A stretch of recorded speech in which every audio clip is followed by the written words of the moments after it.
तभी से उस हल का नाम नारी पड़ा था। आज भी किसान भाई बता सकते हैं कि उसे नारी कहते हैं। नारी इसीलिए कहते हैं क्योंकि सबसे पहले मैया पार्वती ने ही उस नारी को चलाया था, बोनी की थी उस नारी से, नारी कर दी गई। अब भगवान भोलेनाथ मैया पार्वती रोज फसल को देखने के लिए आ रहे हैं।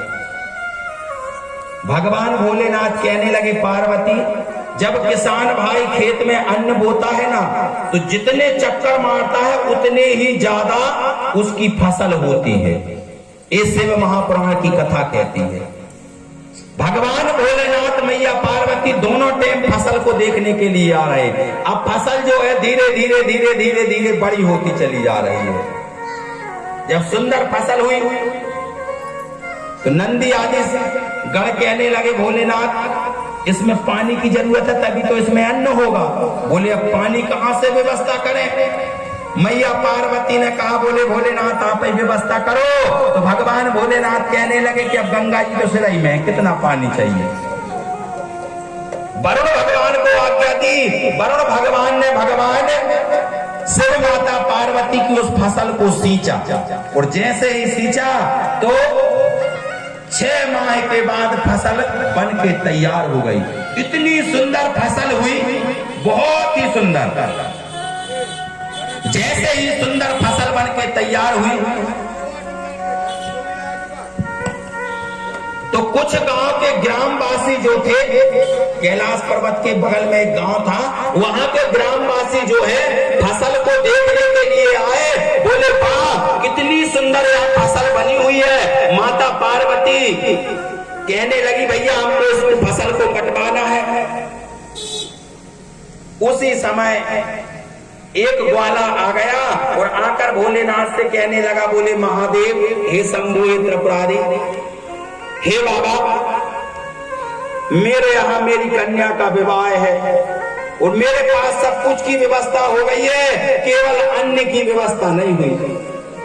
भोलेनाथ कहने लगे, रे ग्वाले चुप रहे, मकान बना तो रावण ले गया, फसल बनी तो तू मांगने को तैयार है।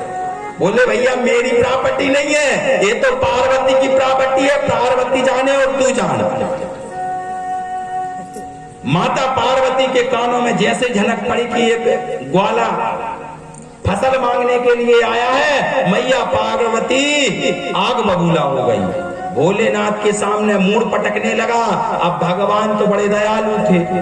भगवान कहने लगे, भोलेनाथ की अगर ग्वाले तुझे चाहिए फसल तो मेरी तरफ से तू ही काट ले। अब लेकिन पार्वती से समझ ली।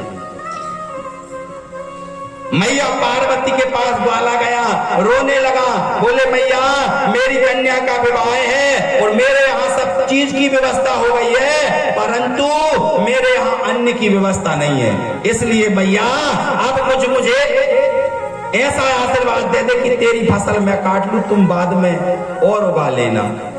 मैया कहने लगी, बताओ, चंद्र से तो हमने अन्न उधार मांगा था, उसका भी तो वापस करना पड़ेगा। भोलेनाथ कहने लगे, पार्वती दे दो।